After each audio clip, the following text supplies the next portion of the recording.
India should end net curbs, especially when imposed without good reason.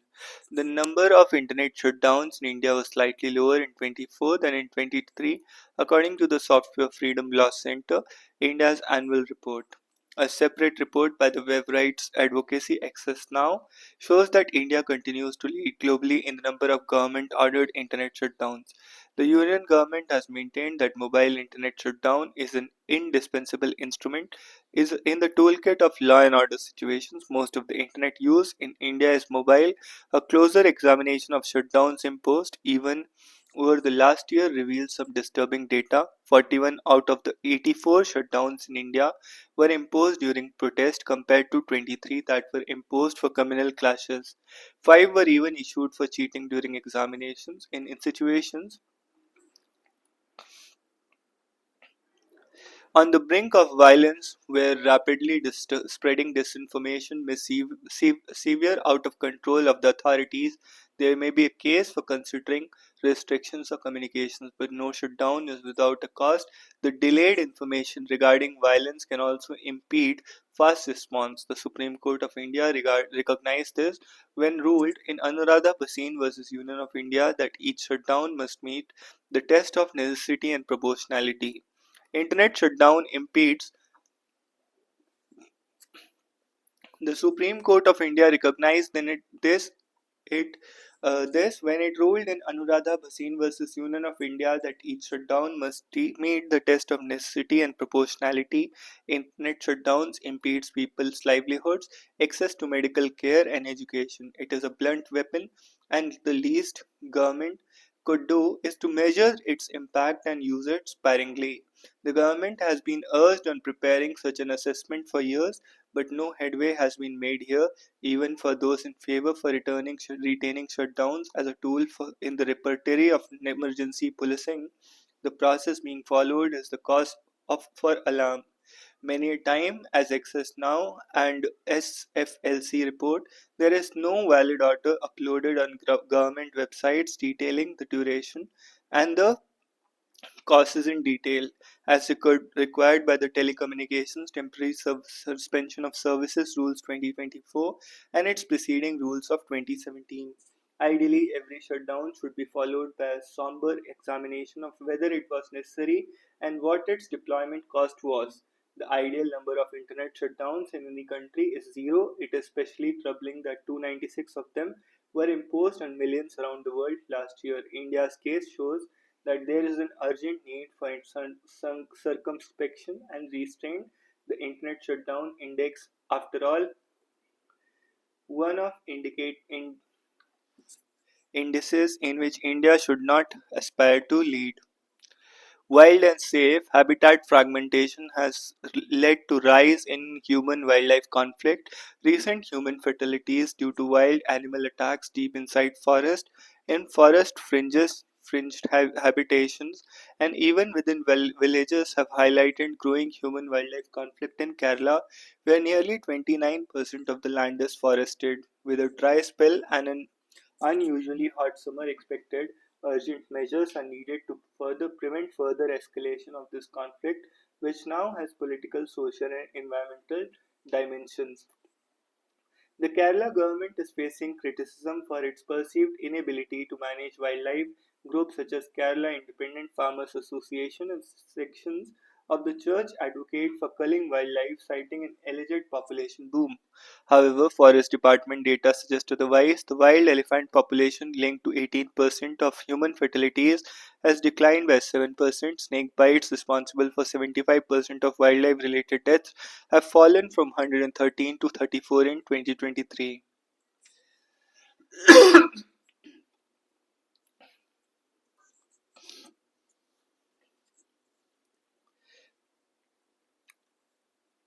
However, Forest Department data suggests otherwise. The wildlife and wild animal elephant population, linked to 18% of human fatalities, has declined by 7%. Snake bites, responsible for 75% of wildlife related deaths, have fallen from 113 to 34 in 2023.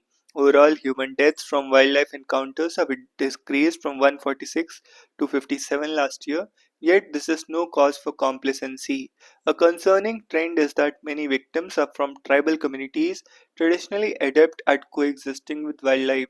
The government should investigate this as a part of its newly announced mission to document and assess the traditional knowledge of Kerala's 36 tribal communities in tackling wildlife encounters.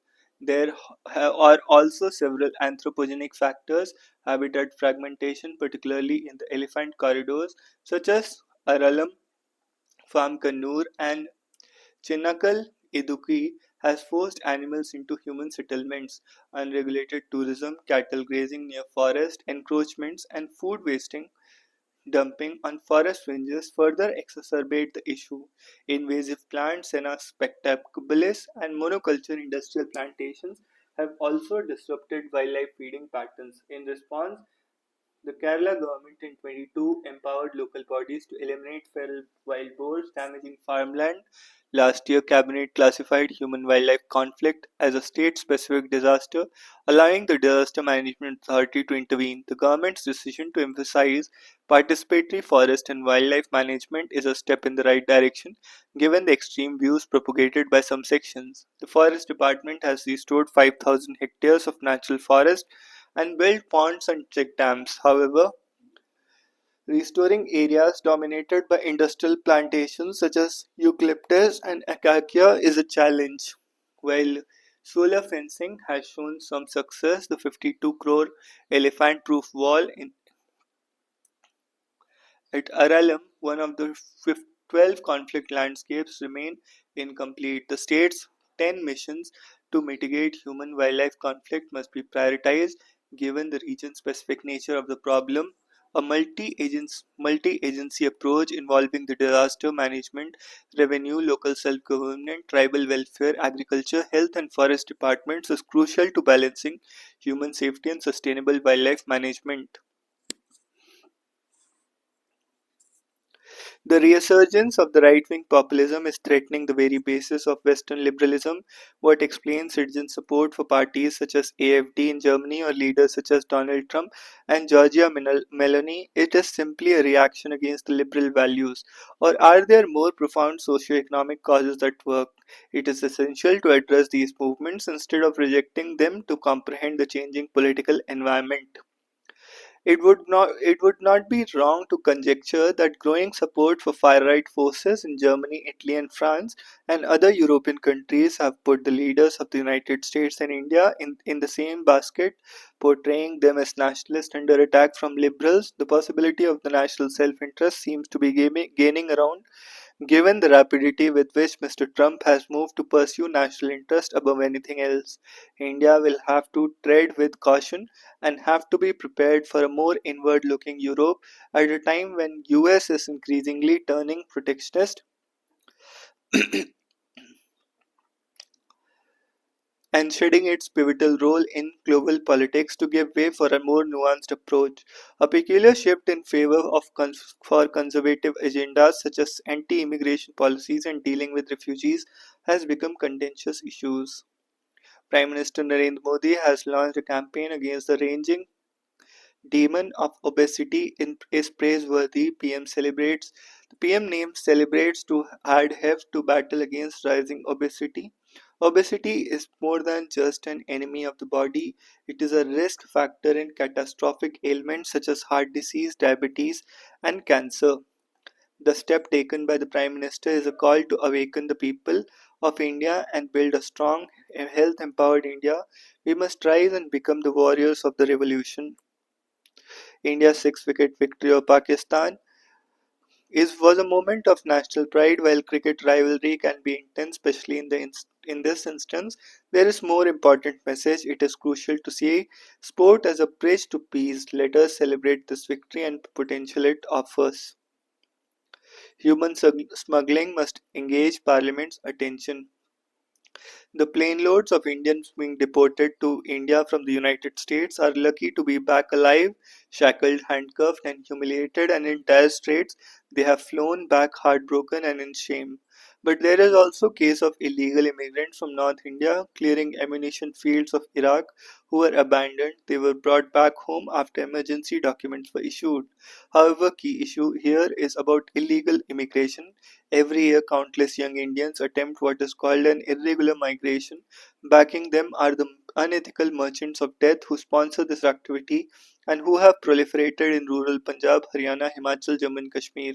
Kerala and Gujarat manpower export, legally called human smuggling or kabutarbazi, is one of the profitable forms of trade. Manpower export, legally called human smuggling or kabutarbazi, is one of the profitable forms of trade. It requires no technical skill, no educational or professional qualifications, no financial investment, and no fear or respect for any law of checks, punishment, or even criminal action. Even though this menace is not new to India, we must learn from what has happened. The tradesmen of this flourishing rackets of human smuggling thrive on gullible youth who fantasize about making it big with dollar fueled dreams. In reality, they are only waiting to be duped. This is organized crime that perpetuates horror, misery, and flourishes with impunity. Once in the net of these human smugglers, these migrants are vulnerable to exploitation and face grave risk to their life.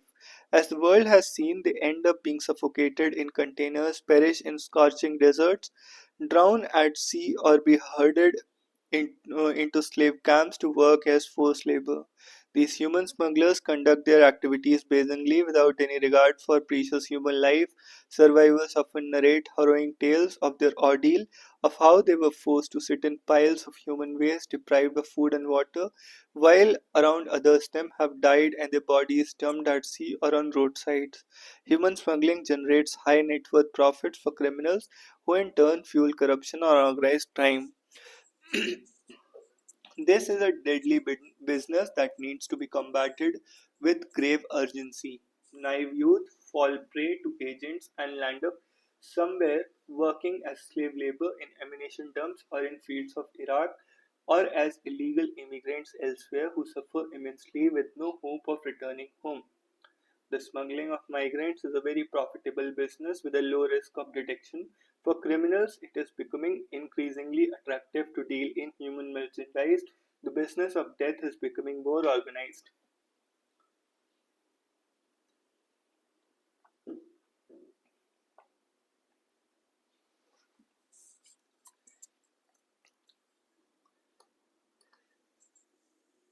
India needs to be alert and check this global menace. Sadly, the Immigration Act 1983, officially an act to consolidate and amend the relating law relating to immigration of citizens of India, neither defines human smuggling nor looks at the serious problems connected with this deathly trade. Thus, Parliament must waste no time in legislating an Indian human smuggling law.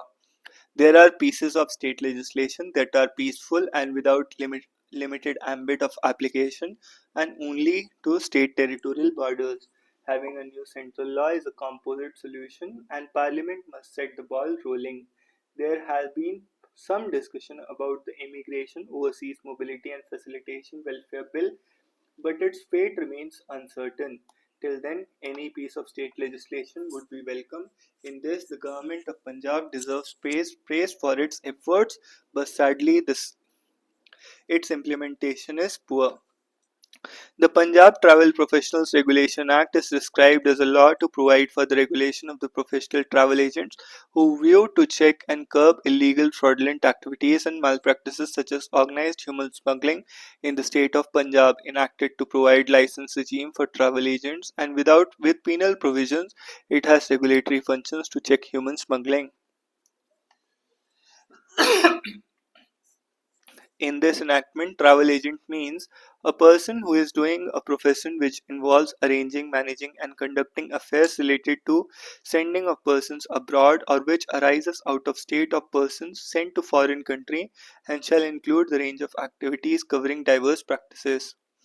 A comparison of both acts that is Immigration Act 1983 and Punjab Travel Professionals Regulation show that they enshrine regulatory mechanisms from recruiting agents and travel agents separately. Viewed objectively, both have complementary purposes in their own spheres. They are neither inconsistent nor repugnant to each other. In fact, the two laws complement each other as they provide similar objectives, aims, and functions for recruiting and travel agents, respectively. In Punjab has enacted a law which no other state in India has done. In fact, human smuggling is a silent issue in Immigration Act. The authority of law vested in Punjab must be exercised to enforce this law. Finally, Parliament must seriously contemplate enacting a national law to control Indian borders to regulate human smuggling activity. The rights rise, Europe's state of denial. Irony died, a thousand deaths in Munich Security Conference in Germany that was held recently, and the United Nations General Assembly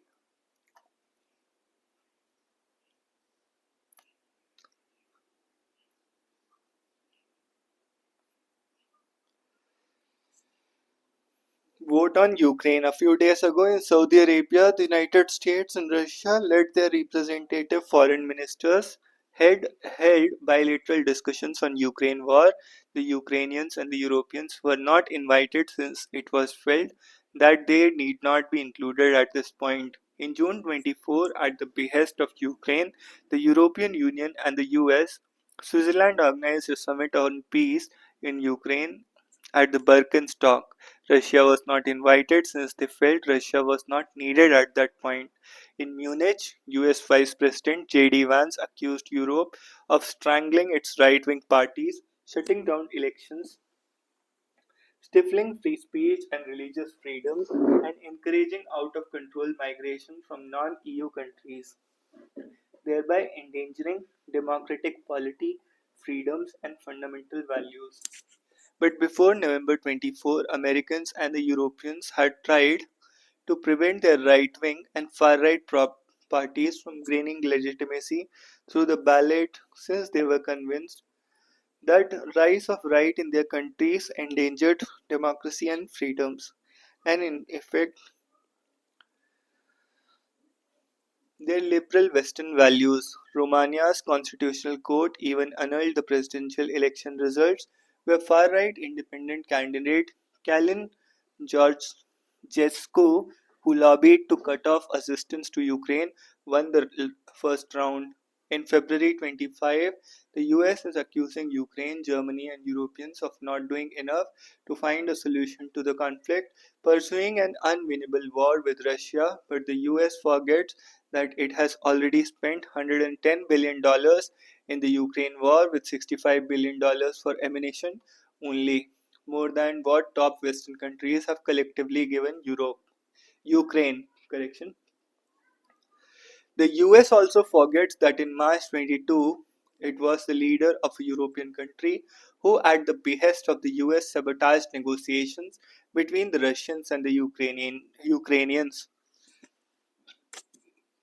and in September 22 closed the allies of the Germany sabotaged the Nord Stream pipelines, rendering them inoperable and preventing Russia from supplying gas to Germany, which was its lifeline. But a reluctant and much chastised Germany supported Leopard tanks and other ammunition to Ukraine. In addition, the US exhorts Europe to take responsibility for its own security, substantially enhances its defense spending, and not sponge on the disproportionate American role in NATO. The US contributes 16% of NATO's annual budget and to most of its troops. But the US forgets that since the collapse of the Cold War, it was America that was reluctant to let Europeans organize their security and defense. Today, the US accuses EU of doing either enough on illegal migration from non-EU countries or on combating militant radical Islam to stop terror attacks that disrupt the Western ways of life. A few years ago, in the UN, the US, and the Europe, barring France, proclaimed that dangers of terrorism came from the racially and ethnically motivated violent extremism REMVE in the US, as well as rise of right-wing violent extremism in Europe, and not from radical Islam or disastrous migration policies of the West. At the UN, their liberal ambassadors kept silent when OIC tried to undermine the collective fight against terror, and the UN Alliance of Civilization dismissed the terrorist attacks in France in 2020 as reaction to Islamophobia. Racially and ethnically motivated violence extremism. Europe, on its part, refuses to accept that its domestic policies, which inter alia encourage violent dissidents, radical terrorists, and refugees to seek citizenships, have transformed its demography, perhaps irrevocably. Its liberal open societies were taken advantage of the LTTE terrorists, Khalistani separatists, and terrorists. The infamous Hamburg Call of Al Qaeda, the pilots of 9/11 terrorist attacks, were to be here, or by Islamic radicals killing Europeans in their own cities. Therefore, it was no surprise that right wing parties began to sweep elections in Europe as a reaction to their leaders' misplaced priorities. The recent election results in Germany, which kept the far right at bay by not just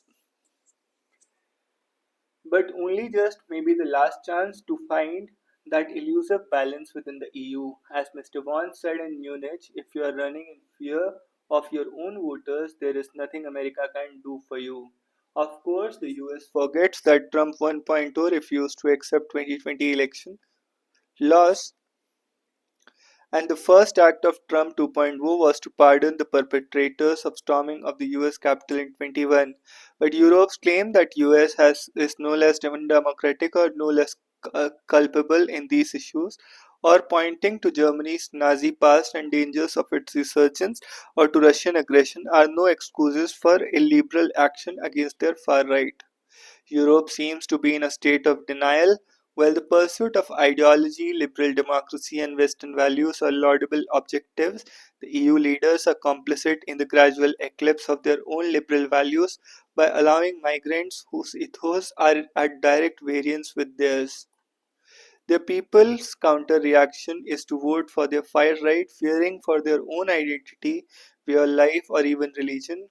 It is a classic case of liberal policies being taken advantage by the illiberal values.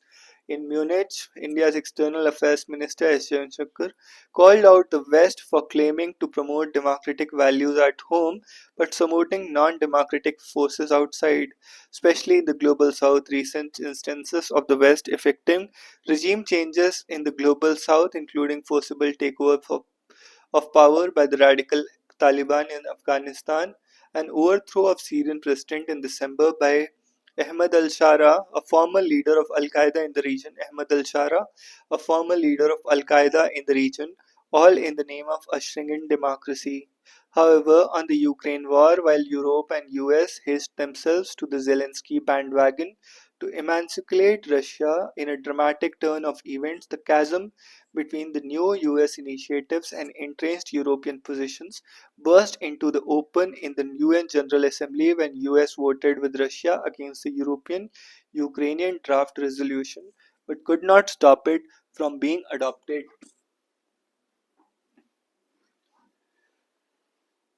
More drama could follow in the UN Security Council, but it is only a Pyrrhic win for Europe without America. The Ukraine war is as good as over, despite the jolts at Munich and the UN General Assembly proclaiming the transatlantic partnership between the US and Europe over is premature. The call from the US administration for retreat from Europe seems tactical to negotiate a better deal and not strategic.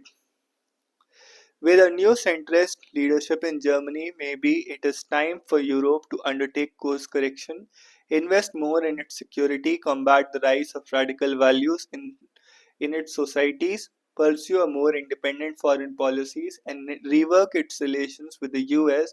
Ironically, the transatlantic partnership is even more relevant now in the face of no limits partnership between Russia and China. The US's ability to walk away from Europe is overstated, just as the ability of Europe to weather the storm is understated. When a reporter asked Mahatma Gandhi what he thought of Western civilization, he is reported to have replied, I think it would be a good idea. AI has an environmental problem. AI has become indispensable part of our lives. Broadly defined, AI encompasses technologies that stimulate human thinking and decision making. While basic forms of AI have existed since 1950s, the field has advanced rapidly in recent years, driven by improvements in computing power and exponential surge in data availability, with the global AI market valued at $200 billion and projected to contribute up to $15.7 trillion to the global economy. AI adoption and its recognition as a driver of economic value have reached unprecedented levels. In the US, announcements of the Stargate project, $500 billion in AI infrastructure. In India, Reliance Industries is planning to build the world's largest data center in Jamnagar in partnership with NVIDIA. India has also announced plans to build its own LLMs to compete with ChatGPT and DeepSeek. However, governments race to tap AI's economic potential. It is crucial to acknowledge the rapid rise brings not only opportunities but also risk, particularly environmental costs. Environmental impact are a crisis across several stages of its value chain, including energy consumption from infrastructure, computing hardware production, cloud data center operations, AI model training, inferencing, validation, and related processes. AI model training, inferencing, and validation. Training, inferencing, and validation processes. Training, inferencing, and validation processes. Training, inferencing, and validation processes.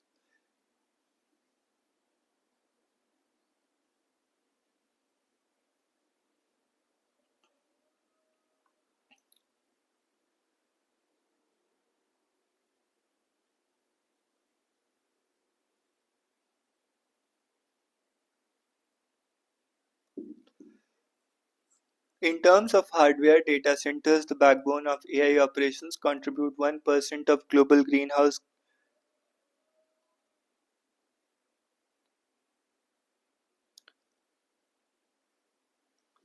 emissions. According to IEA, the figure is expected to rise significantly as electricity demand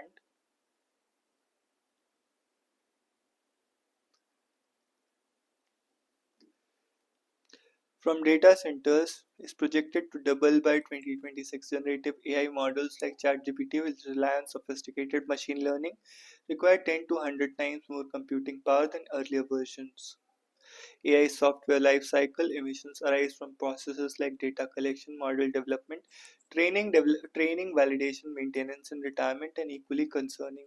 Training advanced models such as GPT-3 can emit up to 552 tons of carbon dioxide equivalent compared to annual emissions of dozens of cars. Global conversations on this issue have gained momentum. At COP29, ITU emphasized the urgent need for greener AI practices. To balance innovation and environmental responsibility, the action is needed across AI value chain. Investing in clean energy is a key step in achieving net zero emissions. Google's DeepMind has leveraged ML to improve wind energy forecasting, enabling more accurate wind pattern predictions and facilitating deeper, better integration. Using energy efficient hardware and ensuring regular maintenance can also significantly minimize emissions. A study by Google and University of California, Berkeley has found that carbon footprint of the LLMs can be minimized by a factor of 100 to 1000 through optimized algorithms. India's sole nation to curb internet over criminal arrest in 23-24.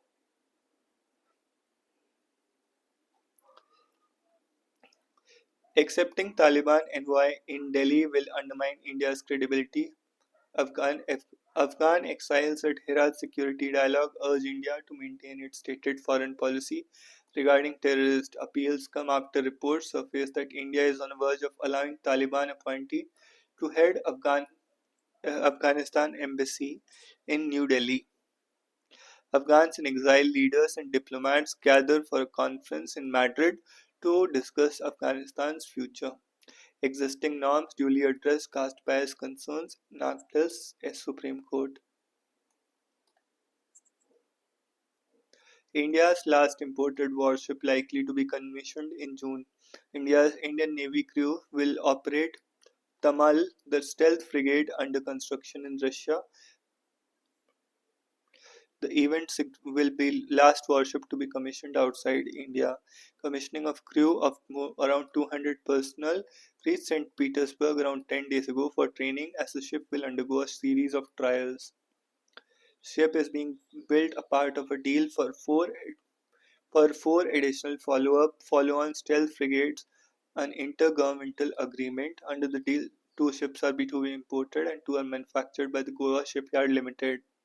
Mal has completed manufacturer trials and is currently undergoing state committee trials. Coast Guard helps secure India's sovereignty, stop illegal infiltration.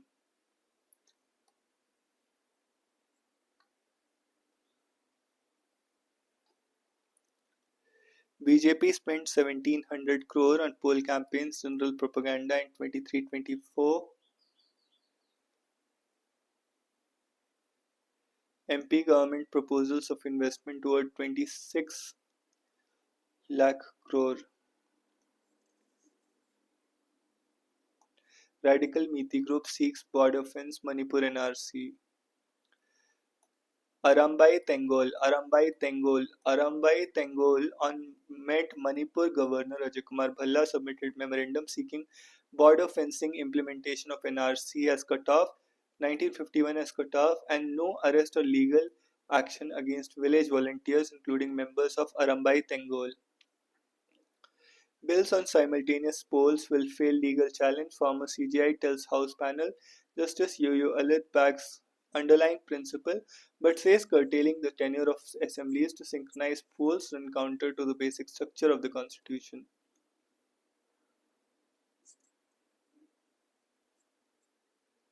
Reciprocal tariffs are negation of all accepted principles of international trade.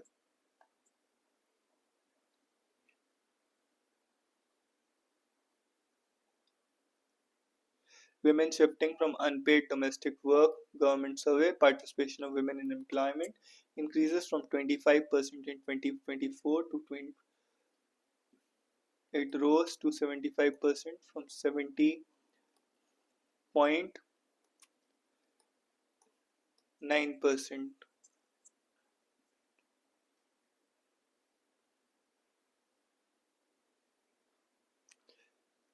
India US in talks to mitigate impact of reciprocal tariffs. Both countries are in talks to lower import tariffs on select US products, increase market access for US farm products, and increase US energy purchases.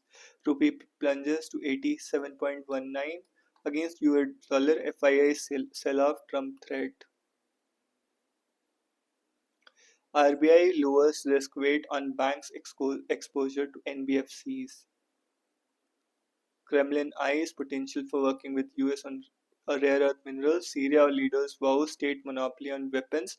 At post-Assad meeting, Russia and Indonesia hold talks to develop ties on defense security, and Bangladesh and Pakistan began direct trade with import of rice. Ukraine peace cannot mean surrender, says Macron.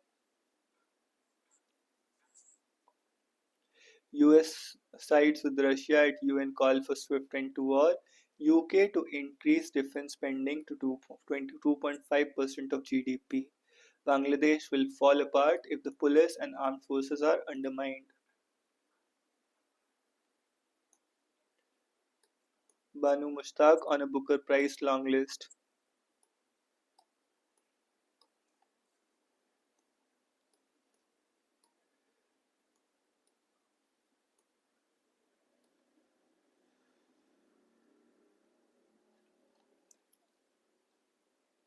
Researchers spot a clue as to why human and mouse genomes overlap.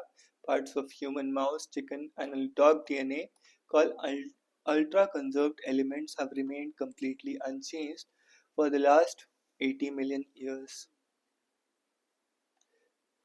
When the UCE was detected Deleted in some mice, they overproduce the corresponding protein, the result of death in sperm producing cells and infertility. Thus, the altered UCA would not be transmitted to the next generation.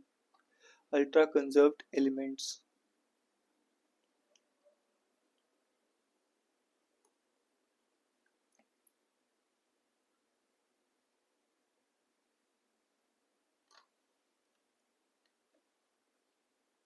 Slush and water seepage hinder rescue operation. Delhi lost 2000 crore due to excise policy CAG.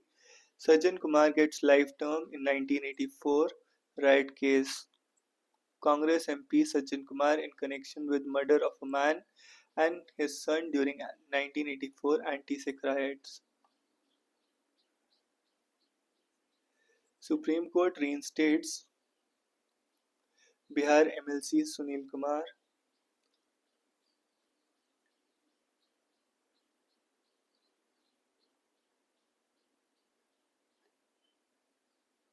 Assam to play a key role in India's growth story. Prime Minister, the state has set a target of to achieve $150 billion economy.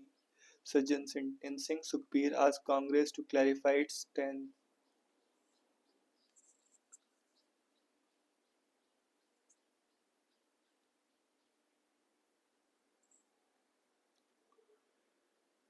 Amritpal Singh's plea. Panel on leaves for MPs formed, High Court told. Supreme Court refuses to intervene in corruption case against Kumaraswamy.